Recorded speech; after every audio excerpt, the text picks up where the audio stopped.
एक एरोप्लेन है वो हॉरिजेंटली फ्लाई कर रही है at 1.8 kilometre above ground. The angle of elevation of the plane from point x is 60 degree.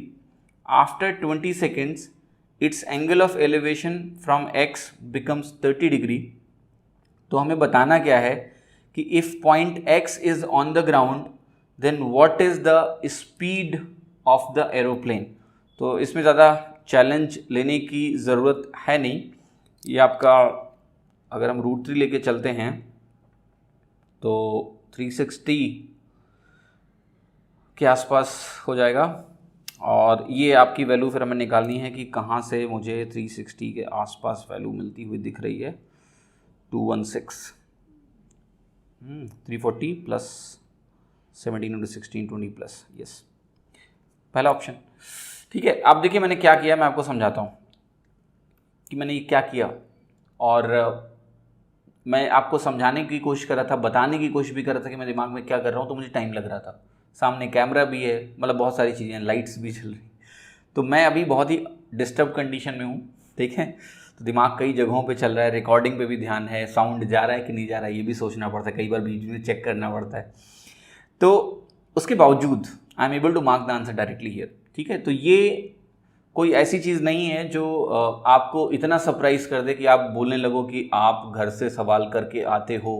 ठीक है, मैं कोई भी सवाल घर से नहीं करके आता हूँ, मुझे ज़रूरत ही नहीं है.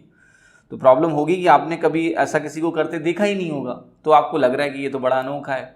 ठीक है, क्योंकि आपने सही से पढ़ाई नहीं की है, सही से चीज़ों को सीखा नहीं है. मैं समझाता हूँ कि क्यों ऐसे मैंने डायरेक्टली मार्क किया. ठीक है, अब जरा एक बार ध्यान से देखो. अब मैंने जब पेपर सॉल्व किए थे 17-18 फरवरी में कुछ ऐसा सवाल था.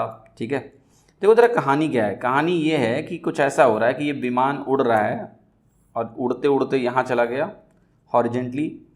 ठीक है, और जब उड़ते उड़ते यहाँ चला गया तो जो दूरी है ना, मतलब एंगल बदल गया. पहले एंगल कह रहा है कि ये वाला एंगल जो था ना शुरुआत में, ठीक है, वो 60 डिग्री था, 60 डिग्री था, और ये एंगल कितना है 30 डिग्री. मैं आपको दिखाता हूँ इसमें स्टैंडर्ड ट्रायंगल क्या बनने वाला है. ये वैल्यू आपकी क्या है √3, ये वैल्यू आपकी √3 है. अब ये अगर √3 लिया आपने, opposite to 30 degree, opposite to 60 degree आपका √3 बन रहा है. ठीक है, तो अपोजिट टू 30 डिग्री ये क्या बनेगा आपका 1 बनेगा. ठीक है, अब देखो यहाँ पर अपोजिट टू 30 यहाँ √3 हो जाएगा, क्योंकि ये हाइट भी क्या होगी √3 होगी. तो अपोजिट टू 60 डिग्री क्या होगा, ये 3 होगा, ये बनेगा 2. देखो ये स्टैंडर्ड डायग्राम है. बार बार मैं आपको क्वेश्चन आता है तो मैं लिख के दिखाता हूँ.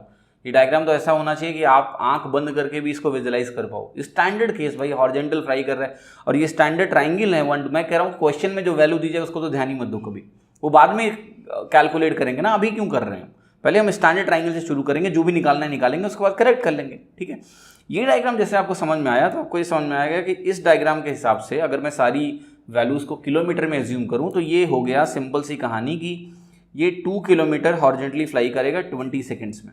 ठीक है, अब देखो 2 अगर कर रहा है 20 सेकेंड्स में, 2/20, और इसको सेकेंड्स को आपने बदला किस में, आवर्स में. तो सेकेंड को पहले मिनट में 60 से डिवाइड किया, फिर से 60 से डिवाइड किया, 3600 हो गया. अब आप जरा ध्यान से देखो, ये एक जीरो कटा, ये वैल्यू कितनी आ गई 360. इसको मैंने मेंटली कैलकुलेट करके देख लिया था, तो इसलिए मैंने बोला था 360. अब जरा ध्यान से देखना, ये स्पीड मेरी कब आई, जब मैंने ये हाइट माना है √3, लेकिन √3 की वैल्यू 1.73 के बराबर होती है. इन्होंने क्या दिया है 1.8. तो आपको क्या होगा कि यहाँ से जो मैंने 360 निकाला है उससे हल्का सा ज़्यादा, क्योंकि 1.73 तो मैंने माना हुआ है स्टैंडर्ड वैल्यू के हिसाब से, यहाँ 1.8 दिया है, बहुत थोड़ा सा ज़्यादा. ठीक है, तो ज़्यादा टेंशन नहीं लेनी है, बहुत थोड़ा सा ज़्यादा होगा. अब मुझे यही पता करना है कि कौन सा ऑप्शन भाई बहुत थोड़ा सा ज़्यादा है. तो आप कहोगे पहला ऑप्शन देखो, बाकी ऑप्शन में तो कई ऑप्शन तो मैंने देखे ऐसे ही देखते ही रिजेक्ट कर दिए. ये नहीं हो सकता, ये नहीं हो सकता. क्यों नहीं हो सकता है, अब बताओ. 105 इंटू √3 कितना होगा, 360 से ज़्यादा होगा? नहीं, मतलब एक्चुअल स्पीड 360 से ज़्यादा है. ठीक है, नहीं है. ये है क्या, आप कहोगे 17 दूना 34, नहीं है. अब 2 ऑप्शन बच रहे हैं, ये ऑप्शन और ये ऑप्शन. 216 इंटू √3 आप निकालोगे तो 17 दूना 34, 340 हो गया, और फिर 17 इंटू 16, अगर आप 17 इंटू 17 मान लो 289 आता है, मतलब 20 से ज़्यादा, यानी 360 से ज़्यादा यहाँ आता हुआ दिख रहा है. और ये ऑप्शन मेरी नज़रों से जब मैंने ग्लांस किया था तभी मुझे दिख गया था कि ये तो यार 500 से भी ज़्यादा है. तभी मुझे पता था कि ये तो होना ही नहीं है, क्योंकि इतना भी ज़्यादा नहीं है वो कि वो 500 बाजार चला है. 360 से थोड़ा सा ज़्यादा है भाई. 1.73 1.8 में कितना ज़्यादा अंतर है। मैं आपको बता रहा हूँ कि ट्रिग्नोमेट्री के हाइट्स एंड डिस्टेंसेस के सवाल अभी तक इस तरह से, मैं नहीं कर रहा हूँ स्टैंडर्ड ट्राइंगल कोई नहीं पढ़ाता है, but nobody does these questions using approximation, नहीं करते लोग, ठीक है।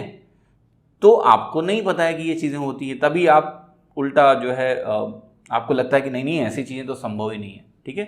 तो जो प्रोसेस आपने अभी तक किया है सर, कि उस प्रोसेस को आप ये मत मान के चलो कि आपने बहुत अच्छा प्रोसेस फॉलो किया हुआ है। स्कूल्स और इवन कोचिंग में भी आपको ये चीज़ें नहीं बताई जा सकती कि मैंने यहाँ पर मेंटली 1.73 देख के ही मैं समझ गया कि 1.8 के बराबर है, मुझे टेंशन नहीं लेनी है। तो उस अप्रॉक्सीमेशन से भी ये सवाल हो गया। आपको पता है यही फर्क कर देगा आपकी प्रॉब्लम सॉल्विंग स्पीड में। जिनको